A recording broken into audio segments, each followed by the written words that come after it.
Hello po, magandang araw po, ano? Ito po yung kaibigan kay Jesus, Brother Manny Bautista. Pero po kasama ngayon dito, kanya lang nakataliw, nagharapan kami. Hindi naman may ganun yung silya. Kaya ano. Siya po si Sister Beth Absalon. Sinasabi niya, para makita daw kami, yan, gumawa ng paraan. Sabi niya, mukha daw kaming artista. I-artistahin naman po kami. Pareho kami Kapampangan, may kinyabi, mga tana. Kapampangan siya, Kapampangan ako, from Pampanga po. Kapampangan. Yan ang magkaiba doon sa Pampanga. Ako siya, Santo Tomas yata siya eh.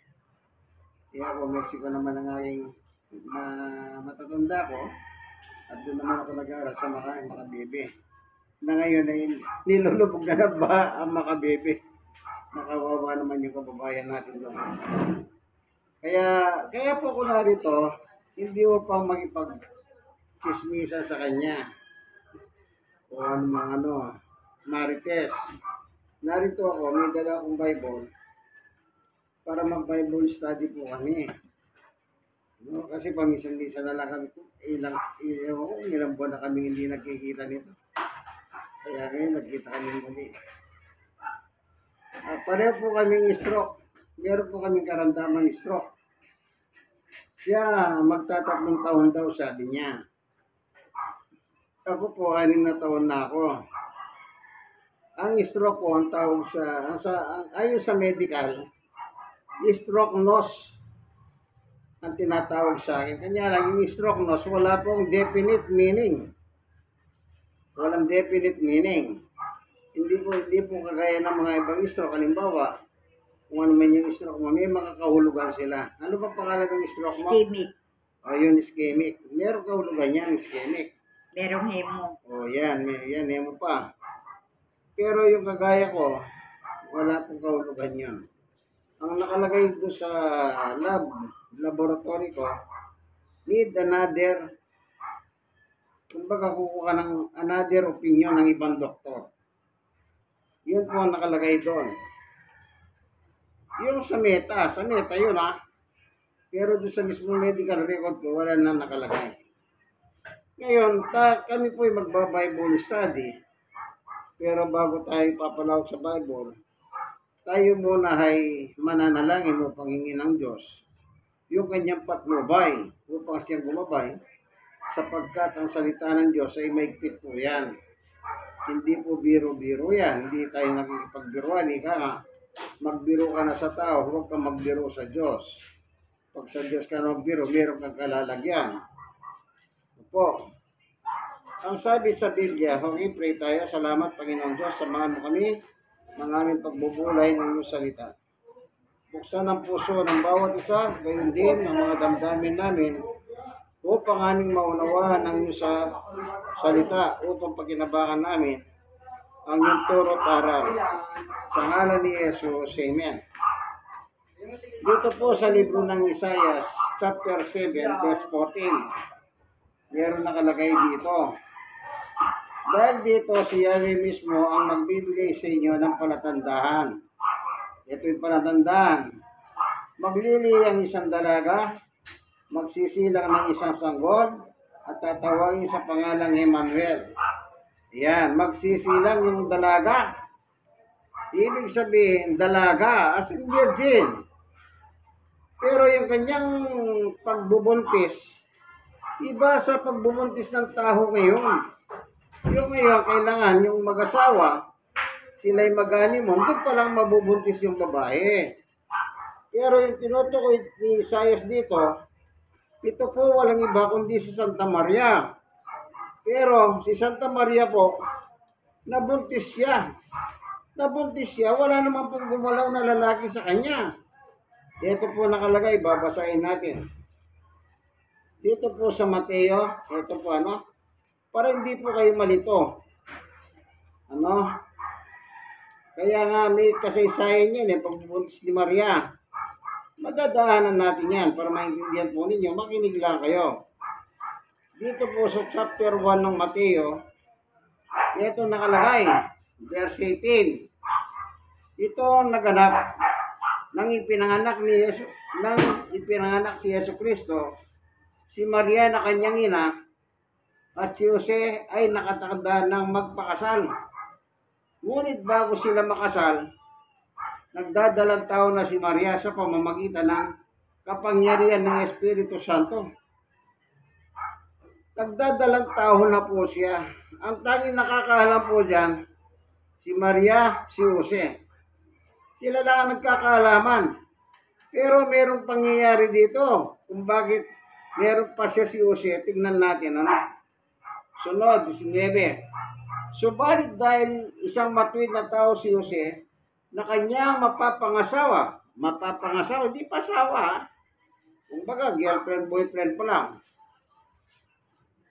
ay ayaw niyang malagay sa kahiyan si Maria, binalak niyang iwalayan si Maria ng lihim. Alam niyo po ba kung ano nakapagitan between that? Kasi po pag pinakasalan niya si Maria, sa kustumbre po nila noon, mga Hudyo, Israelita, kapag ang isang lalaki, halimbawa kaming dalawa, ito ang babae naman siya, nagpakasal kami. Siyempre mag-honeymoon kami. Kapag napatunayan ko si Sister Beth sa unang gabi ng aming pag-honeymoon, hindi na siya birhen. Ang gagawin ko ngayon, sisigaw ako.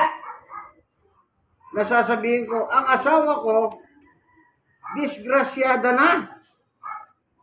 Ibig sabihin may nauna. Ang gagawin ng tao, kukunin si Sister Beth, ilalabas sa bayan at babatuhin ng bato ng mga taong bayan hanggang sa mamatay siya. Kaya ganun po katindi ang pagrespeto sa isang babae. Kaya bawat tao noon sigurado, ang mapapangasawa niya ay birhen. Kaya tinatawag si Virgin Mary na birhen. Bakit po? Wala siyang karanasan kay Jose kasi boyfriend, girlfriend pa lang. Wala pa nangyaring honeymoon. Kaya nagpasya ngayon si Jose. Nano sabi niya, ay iwalayan ko na lang ng lihim si Maria. Nang wag nang humantong sa ganung bagay. Maaaring yung kahiyan niya o maaaring babatuin siya. Ito sumunod na eksena. 20. Ngunit habang pinag-iisipan ni Jose itong paglayas ng lihim, siguro iwanan niya si Maria kapag natutulog sila. Nagpakita sa kanya sa panaginip ang isang anghel ng Panginoon. Kita niyo, habang iniisip na katulog. At yung anghel ng Panginoon, inatagpo si Jose sa isang panaginip. Sinabi nito sa kanya, Jose, anak ni David, huwag kang matakot na pakasalan si Maria sapagkat ang sanggol na dinadala niya ay mula sa Espiritu Santo. Hindi pala mula sa tao. Ibig sabihin, walang karanasan ng Maria kasi numang lalaki. Pinadala ng Diyos sa panaginip sa pamamagitan ng panaginip ni Jose. Tuloy. Magsisilang siya ng batang lalaki at Jesus ang ipapangalan mo sa sanggol sapagkat ililigtas niya ang kanyang bayan sa kanilang mga kasalanan. 22. Nangyari nga ang lahat ng ito upang matupad ang sinabi ng Panginoon sa pamamagitan ng propeta. Ito, 23. Maglili ang isang babae at magsisilang ng isang sanggol na lalaki at tatawagin itong Emmanuel. Ang kahulugan nito'y kasama natin ng Diyos. Yun po yung binasa ko sa Isaias 7:14. Yung ula. Inula ni Isaias na isang babae na birhen magsisilang ng isang sanggol na lalaki. Yan po ang katuparan sa panahon ng bagong tipan. Anong gagampanin na papel ng Yesus na ito? Tagapagligtas ng tao. Amen. Tuloy. 24.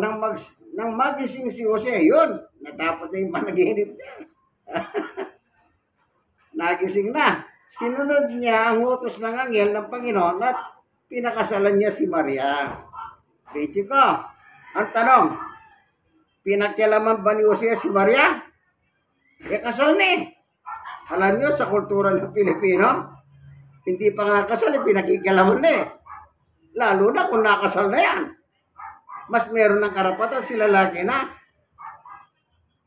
mag-honeymoon sa babae kahit ayaw ni babae.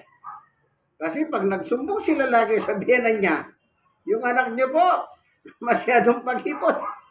Magagalit yung biyenan niya. Pag-agalitan yung asawa. Eh, nakasal na lahat, ayaw pa niyang magpa-honeymoon. Kulturang Pinoy naman yan. Tuloy natin. 20. Ngunit hindi niya sinipihan si Maria. O, kita niyo, wala pong nangyaring honeymoon. Eh kasi nga po, nagdadalang tao na si Maria mula sa Espiritu Santo. O, kaya makakasigurado si Jose na genuine talaga si Maria. Kaya hindi na po niya pinakasala ay nilayasan. At anong sabi niya? At pinakasalan si Maria at hindi sinipingan. O, tuloy natin. Ngunit din niya sinipingan si Maria hanggang sa magsilang ng isang batang o anak na lalaki. At Jesus nga ang ipinangalan ni Jose sa sanggol. Kaya si Jesus po, anak niya si Maria kasi nasa sinapupunan. Si Jose hindi niya tunay na ama. Kasi wala pong nangyaring anumang honeymoon sa pagitan nila. Wala pong similya ni Jose, ni similya ni Maria, nagsalo at naging Jesus. Wala. Basta yung nagbuntis siya sa pamagitan ng Espiritu. Ganito po yan. Tagdagan natin para maunawa ninyo. Si Jesus po, anak ng Diyos na buhay sa langit.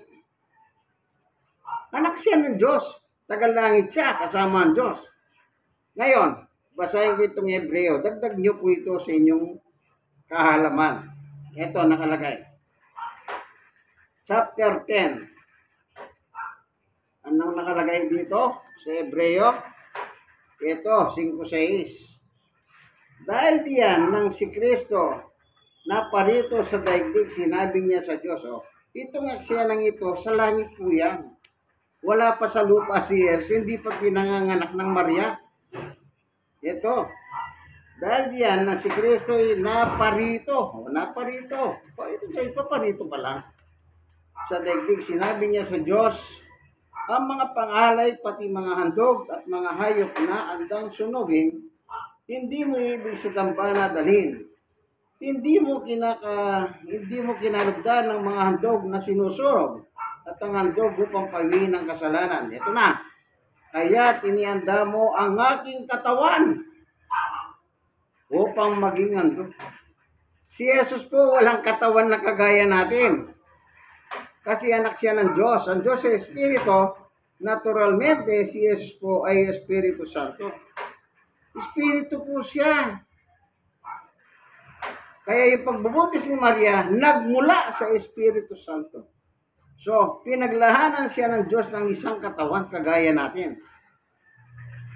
Yun dito po na-develop sa sikmura ni Maria, yung katawan na binigay ng Diyos kay Jesus. Kaya ang sabi niya, nagdadalang tao sa pamamagitan ng Espiritu Santo. 7. Kaya sinabi ko, ako'y narito, O Diyos, upang sundin ang iyong kalooban ayon sa sinasabi ng kasulatan tungkol sa akin. Ano yun?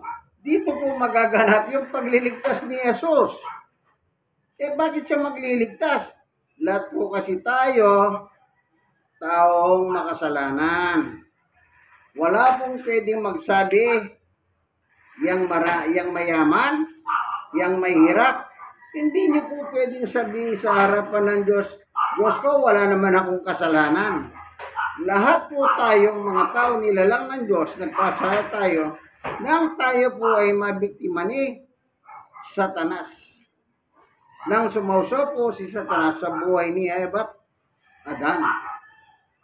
Ayan, kaya pumasok po ngayon yung kasalanan at dumating din po yung kamatayan sa lahat ng tao, kaya tayo po ay namamatay. Yung burol, pero kung hindi po sana nakialam si Satanas, lahat tayo, wala tayong kamatayan. Wala tayong kamatayan. Kanya na pumasok ng kasalanan, nangangailangan tayong tagapagligtas. Hindi natin kayang iligtas sa sarili natin. Wala tayong kapangyarihan para tubusin ang kasalanan natin sa Diyos. Ano po? Wala tayong kakayahan. Kaya dahil mahal tayo ng Diyos, ang ginawa ng Diyos, pinadala si Jesus. Ito nga po sinabi niya, sinugo dito sa ating mundo sa pamamagitan ng ano? Ipapanganak ni Maria. Hindi po yung sinugo. Jesus, bumaba ka nga sa lupa. At timano, malaki na si Jesus. Hindi. Sa sinapupunan po ni Maria. Doon po na-develop hanggang sa isilang niya. Kaya ang sabi nito, maglilihi, magsisilang ang isang dalaga. Anong ibig sabihin ng dalaga? Hindi po disgrasyada. Wala nakadiskal sa kanya. Tandaan niyo, kaya si Jose, imbis na layasan, hindi, sabi ni Jose, okay, pakakasalan ko na siya. Kaya pagkagising, siguro sabi ni Jose, darling, halika na, magpakasal na tayo kay Padre. Naimasmasan siya, nang ipahayag ng anghel, na yung kanyang mapapangasawa, hindi po disgrasyada, kundi purong-purong birhen. Kaya po tinatawag si Maria na Maria. Pero after that, nagtalik na po sila, nag-honeymoon mo sila, at nagkaroon na po anak si Jose kay Maria ng lalaki at babae. Kagaya natin, kasi nagtalik sila. Pero yung kay Jesus, di pangkaraniwan po yun. Dahil sa Espiritu Santo, yung kanyang pinagmulan. Okay? Dito pa sa Lucas, meron pa nakalagay dito. Nung araw na namamastol po yung pastol Tupa ng gabi, nagpakita sa kanila yung anghel ng ating Panginoon muli. Ganito naman po ang history sa Lucas 2:8 ng Lucas. Doon may mga pastol na nasa parang at nagbabantay ng kanilang mga tupa ng gabing iyon. Tumayo sa harapan nila ang isang anghel ng Panginoon. Nagliwanag sa kapaligiran nila ng kalwalhatian ng Panginoon. Ganun lamang ang kanilang pagkatakot. Yes. Ngunit sinabi sa kanila ng anghel, huwag kayong matakot. Ako'y may dalang magandang balita para sa inyo na magdudulot ng malaking kagalakan sa lahat ng tao. Kaya pag nagse-celebrate po tayo ng Pasko, yung pagsilang ni Jesus, lahat ng tao, malaki, mayaman, mahirap, may problema, walang problema, anong nadadama natin? Masaya tayo. Nagagalak tayo. Bakit? Sa Pilipinas lang po, nagdiriwang ang Pasko rito ng 3 buwan. Pag tumugtog na yung bear month, kung tawagin nila, nagpapatugtog na po sila ng awiting pamasko. Ganyan po tayo dito sa Pilipinas. Masyado tayong mapagmahal sa Pasko. May nagbibigay ng regalo. Sa kasaysayan, ang Diyos ang unang nagbigay ng regalo. Ang binigay niya pong regalo, walang iba kundi si Jesus. Okay? Si Jesus. Sinilang sa inyo ngayon sa bayan ni David, sa Bethlehem. Ito ang inyong palatandaan. Matatagpuan ninyo ang isang sanggol na babalot ng lampin at nakahiga sa isang sabsaban. Ano nakalagay? Sanggol. Kasi biglang lumitaw kasama ng anghel ang isang malaking hukbo ng mga anghel sa kalangitan. Bumaba po sila from langit, bumaba yung mga anghel. Sagulini, sige. Oo, sige na. Sila'y nagpupuri sa Diyos at tumahawik. Kaya pag Pasko po, may nangangaroling. Ano yung kinakanta ng mga carolers? Hindi po ba mga hawitin masasaya patungkol sa Pasko? Joy to the world, the Lord is come. Di ba? Kaya kanya lang yung iba. Parang galit sila sa ganyan. Okay. 14. Papuri sa kataasan at sa lupa'y kapayapaan sa mga taong kinalulugdan niya. Kasi na makalis ng mga anghel, pabalik ng langit, Ang mga pastol, nag-usap-usap sila. Tayo nasa Bethlehem, tignan natin ang pangyayaring ito. May binalita sa atin ng Panginoon. 16, nagmamadali silang pumunta roon at natagpuan nila si Maria, si Jose at naroon ang sanggol na nakahiga sa sabsaban. 17, nang makita ng pastol ang sanggol, isinalaysay nila ang sinabi ng anghel tungkol dito kay Jesus. 18, namangha ang lahat ng marinig ang sinabi ng pastol, ng mga pastol. 19, tinandaan ni Maria ang bagay nito at sila'y kanyang pinagbulay-bulayan. 20, umalis ang mga pastol at nagpupuri sa Diyos at nagpapahayag ng kanilang kadakilahan dahil sa lahat ng narinig nila at nakita ayon sa sinabi sa kanila ng anghel. Anong nangyari? Yung mismong mga tupa, ay pastol tupa, galak na galak po, kaibigan. Kaya tayo pong mga nagdiriwang ng Pasko, ang totoo nito, tayo po'y nagagalak. Nagbabatian tayo ng Merry Christmas, meron tayong mga regalo, nag-exchange gift tayo, nag-aawitan tayo ng mga masasayang awitin. Pero yung iba, hindi sila ganyan, nagagalit pa sila eh. Kesyo daw, walang Pasko, ganito, ganyan. Kung ano mga rason nila, hindi po. Ang ibig sabihin ng Pasko, kapanganakan ni Jesus. Tingnan niyo po sa Webster Dictionary kung anong kahulugan ng Christ birth, Christmas. Kung wala po tayong kasalanan sa Diyos, walang Pasko.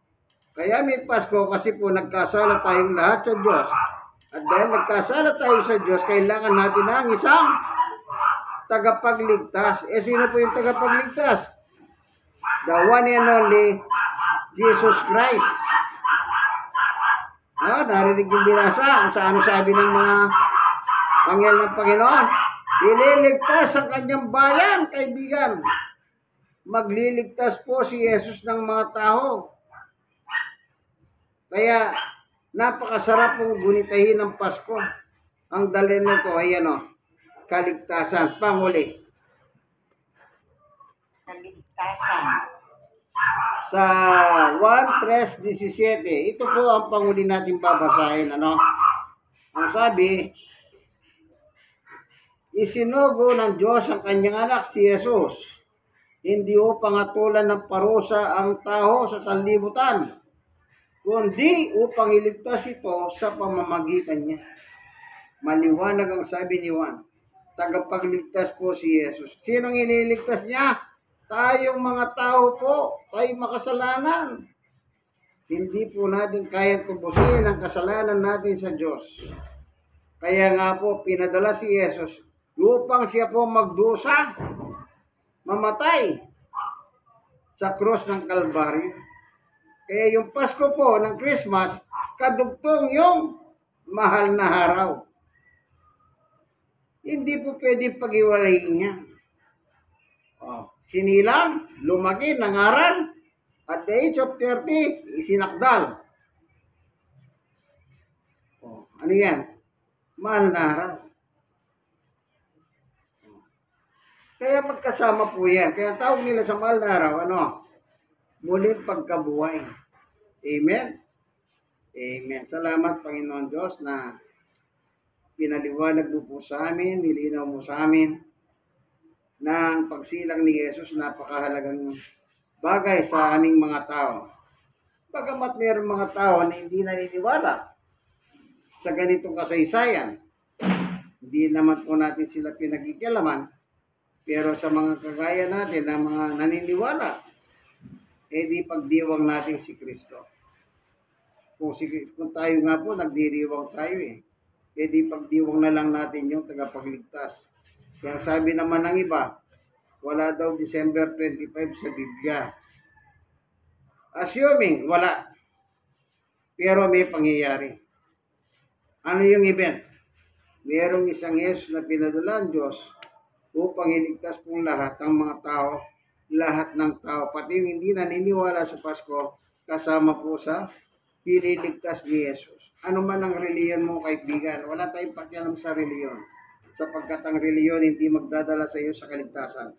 Ang tagapagligtas walang iba, kundi yung Yesus ng Biblia na sinabi ng anghel, isisilang ngayon sa inyo ang isang tagapagligtas, ang Panginoong Jesucristo. Amen. Thank you for watching. Kayo pong mga nanonood ng video. Ako po yung inyong kaibigan Jesus, Brother Manny Bautista. Siya naman po si yan. Parehong karampangan, ano po? Sana meron po kayong natutunan. Hindi naman po kami nang bobola kasi may Biblia po akong hawak. Pwede niyo po sundan ako doon. Basahin niyo sa inyong sarili Biblia. Kahit anong Biblia gamitin niyo po, wala namang problema sa akin. Sige po, ano? Thank you for watching. Nawad at na kayo ng video ito. Nasa maayos na kalagayan. Thank you for watching. God bless us all po. Isa po ako senior citizen. Stroke nurse ng 6 na taon na. 6 years ako stroke. Samantalang siya naman ay magtatatlong taon. Pero matagal na po kami magkakilala. Hindi pa ako stroke, hindi pa siya stroke. Wala pa senior. Oh, wala pa senior. Magkakilala na kami. Kaya ngayon pareho na kami senior. Wala na ba naman yun? Yan eh.